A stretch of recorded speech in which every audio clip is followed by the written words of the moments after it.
Welcome back to Medina County, Texas, GMRS. As you can see, my desk is a mess. We've got a lot to talk about today, so let's get right into it. Today's video, we're going to be speaking about a new unreleased radio that was sent to me to test, give feedback. I don't know if I can show it to you yet, but I'm pretty excited about it. I just got it yesterday. We'll talk about it a little bit. We're going to talk about some updates to the repeater and the antenna. So we have some stuff over here that we're going to cover. And then lastly, we had a storm pass through here just a few days ago. The power went out for about an hour and a half or 2 hours, and I wanted to test some emergency backup equipment that I had, short of getting out the big generator. Right? Short of getting out the giant one, what else could I do to power the PMR, to power the Vertex? Some pretty bad failures. And then lastly, if you hang out until the end of the video, we are only, right now, 75 subscribers away from giving away the Simplex repeater module and the TID Radio Bluetooth Pro. Those are going to be the two prizes that we're giving away. More details to come about those at the end. The next set of prizes, we've got this little RTL SDR scanner dongle for your PC that we'll be giving away a handful of those at the 750 mark. So let's go outside, show you these backup systems that I thought I had, and talk about my failures and what to do and what not to do. Let me get everything set up and we'll see you outside.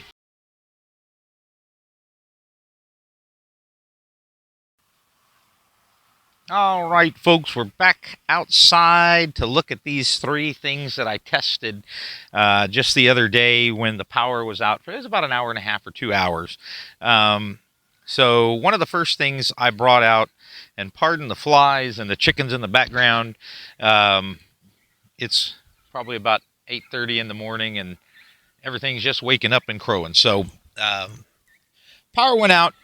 And I didn't want to drag out the big generator, so I said, well, let me try a few other options. So we have the PMR, the poor man's repeater in the shack, and then we also have the big Vertex. I knew the big Vertex would probably be the one that sucked the most power, and didn't figure many of these options would work. So the first thing I hooked up was this little EverStart Max that I keep inside.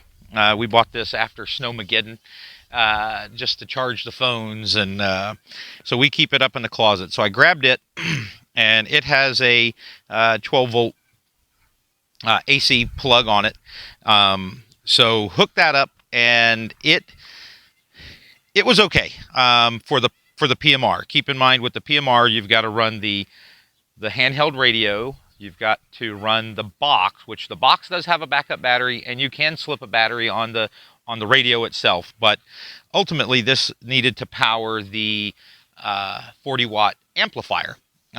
So the amplifier is plugged into an inverter. This doesn't have a DC plug, so the inverter got plugged into this, and it wouldn't hold it. It would run it, but the minute somebody would key up in that amplifier, I think I said inverter a minute ago, amplifier would fire up, it would get overloaded. So you can see it's 500 watt AC power. So I knew it was kind of a stretch, right? So I knew I had this.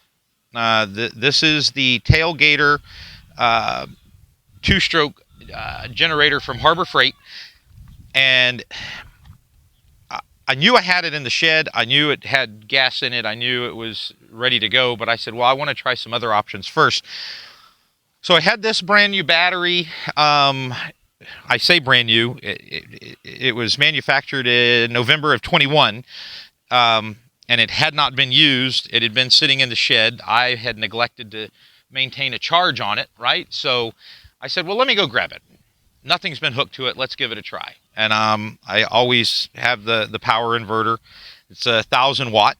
I said, so this should work. So went to the shed. It's back behind you over here.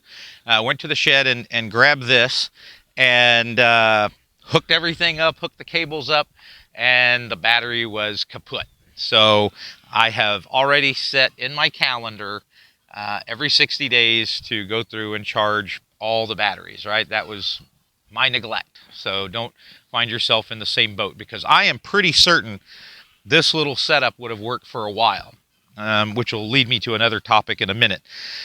So then I said, well, I still don't want to drag out the big generator. Let me try the tailgater. So let me give you some details on it. You can pick them up at Harbor Freight for under 150 bucks. I want to say sometimes they go on sale for 99. So it's a 2-cycle recreational, thank you chicken, recreational generator, 900 peak, 700 watt, 2 horsepower, 63 cc generator. As you can tell, it's not very big. Now the Harbor Freight model only comes with one AC plug. My dad has one he purchased from O'Reilly's. Same, it looks the same, it's the exact same size, but you get 2 AC plugs and a DC plug that you could wire, a plug to run some things, and I believe it's 1200 watts. I'm going to flash a picture up of the faces up close of both of these. This one kind of gives you a guide as to what it will run, just to read off a few things. A box fan uses 200 running watts, 15 amp battery charger, 300 watts, outdoor power equipment, 500 watts, mini refrigerator, 400, 10 60 watt light bulbs, of course, 600. You do the math, right? These things are super easy to start. You can use that pre-mixed fuel in them that never goes bad. So that's what's in it. It's kind of a blue tint. That's what's in it right now and has been in it for a year. And this damn thing started within like 3 pulls. So I knew it would work, but the problem, the reason I really didn't want to use it is I know the power coming from it isn't clean enough to run. You shouldn't use it for electrical equipment, right? Which I did hook it up to the Vertex for just a few minutes, and it did run it. But I wasn't going to leave it hooked up for any amount of time, just due to the fact I didn't want it to start burning shit up, right, inside the radios. I wasn't as worried about the PMR because all the equipment on that is, 150 bucks max. So I said, well, let's hook the PMR to it. So set it out here a little ways away from the shack, ran it inside with an extension cord, put the radio on a battery pack. Like I said, the Simplex repeater has built-in battery pack. So that was literally just running the amplifier. So, and it ran it fine. When somebody would key up, you could hear it bog down. I mean, so that amp is pulling some power, which is fine. It definitely never crashed it, never did anything negative to any of the equipment the hour or so I had it hooked up. But once again, I was just looking to see what could be done without getting the huge ass generator from out of the shack, or out of the shed, excuse me, and hooking it all up over here, because you got to get out the generator, you got to get out the cables, you got to get out the propane. So just looking for an alternate. I think what I'm going to end up doing, if any of you have ever noticed on the videos where I walk into the shack, I do have some solar panels. And I've been considering putting a small porch on the front of the shack here, and on the roof of the porch, line those 4 solar panels up, and just keep a battery bank inside the shack. I'll probably get a larger inverter, but we know that would work, and it's clean, right? I know they have those. What would you call it? It's a battery bank, right? So it's very similar to this EverStart. But shit, they're like 4 or 5 times bigger, and they're, loaded with batteries, and that's clean energy. But I think, if you get a decent one, you're looking at about $500, which is fine. But I think I could get the same result, if not better, just by getting batteries and a nice inverter and having it hooked up to solar with the regulator the whole time. And then that would keep me from having to drag out the generator. So just a thought. If you have ideas on what I should do or what you have done, hold on, I need a sip of coffee. Put it in the comments below, because listen, one of the reasons, as I said before, one of the reasons for this channel is to kind of give you some of my failures, our failures, give you some successes so you can save your money down the road. But a lot of y'all have already done this, and we'd like to hear what you did and know if it worked or not. You're always welcome to put comments below, send me an email, whatever way is easiest for you to get a hold of me. So while we're out here, I want to update you on the antenna and some screw-ups I did. So let me get you off of this tripod and we will point you around and show you a few things. Be right back. All right, we are back. I'm going to get you an up-close picture of this, but on the new antenna that we're going to try to get about 50 feet up in the air. Once again, I'll get you a picture, but right now I had to put a piece of top rail just to mount the antenna to the pole. So I didn't think it was going to be that big of a deal, but as you can tell, it's so narrow that it's not even a foot long. That short piece of top rail adds a lot of weight to the top of that antenna. And as you know, we are going to be putting guys up top, up higher, somewhere right about the halfway mark between here and the base of the antenna. We're going to put another set of guys, but I think we need to get that piece of top rail off because it adds a shitload of weight, and I think it'll just help in the long run. That storm that blew through the other day, oh my God, the pucker factor was high when it came to watching that antenna sway back and forth. Which nothing happened, but that's not the point. We want to be safe. So and Dave mentioned, he goes, well, let's get that off of there and let's just hose clamp the ever-loving shit out of that antenna bracket to the pole. Maybe even throw a few self-tappers into there as well. So we have these. And then I had also mentioned to you that how we added the guy wires, and I know you can't see, and I'm not really good at zooming in on this camera, but we did these guys being held with 3 self-tappers and large washers, and then of course wrapped the guy wires around them and stretched them out. So instead of that, which it works, up there where we're going to add the guys, it's a fairly thin pole. And so I don't want to hit it with a bunch of self-tappers. So we found these online, and they will definitely work for that upper section of pole. You could probably fit about 1.5 inches, maybe, diameter pole in there, maybe. So it won't work for the lower sections, but these upper sections it will. And let me tell you, these damn things are solid. They're built like a brick shithouse. And you can see have everything you need. I want to say they were, I'll flash a picture up. Maybe they might have been 10, 12 bucks a piece. On Amazon, had them in a few days. So we'll get those on there. We have we're gonna get everything fixed up by about I think we have a date set of the 25th of this month. So that thing should be a lot taller the next time you see it. All right, so let me go inside, give you an update on the repeater. We made a few minor changes, just things that will help, and then I want to talk to you about the giveaways coming up here, hopefully within the next week or so if we can get enough subscribers. So hang tight, let's get set up in the shack, and I'll see you in a second. All right, we're set up back here in the shack. I know it's a little noisy with the fans from the Vertex going.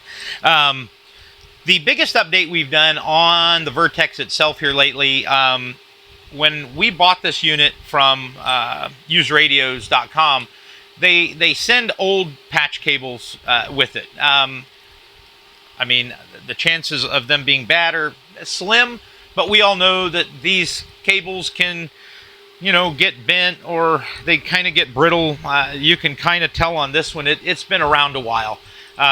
So I was like, you know what, let's just replace them. So this is this one that we replaced, and then we did the one with the BNC connector as well, just to be on the safe side. And somebody had recommended that like a couple of days after I had ordered them, and I think it was a great call out to do. So thank you for that. I don't remember who commented, but great, great suggestion. The other thing, I mean, you saw the video of the antenna outside. We are switching from an 11 dB gain-ish, 11.7, down to like a 6.5 dB gain. I'm going to flash some pictures up here. I've mentioned it a million times before that Texas Hill Country, the real hilly terrain, we get a lot of what they call shadowing. So I'll put some examples of how these antennas work with no gain versus 6 dB-ish gain and 11 dB-ish gain, and then some pictures of the shadowing so you can see what I'm referring to. For those of you lucky enough to live in nice flat terrain or a mountain where you can get it up high, I mean, it's great. But you've seen on my Terrain Matters video that we have a lot of it here. So just take a look at these pictures and you'll kind of see the 11 dB gain in hilly terrain. It's more narrow and wide, and so the shadowing becomes worse with that kind of signal. So getting it higher and going back down to the 6-ish dB gain antenna should provide a lot better coverage. And getting it higher, right? I'm going to put a snippet in here of just what. And hey, don't laugh at my artwork. All right, this is the best I got. I don't have editors or anything else. It's this guy right here who doesn't know how to draw a stick figure. So don't laugh too hard. All right. So with all that being said, let's start wrapping this up. I know y'all want to go. You got better things to do than to watch me. And I'm almost out of coffee. So the prizes that we are giving away when we hit the 500 mark, we have two.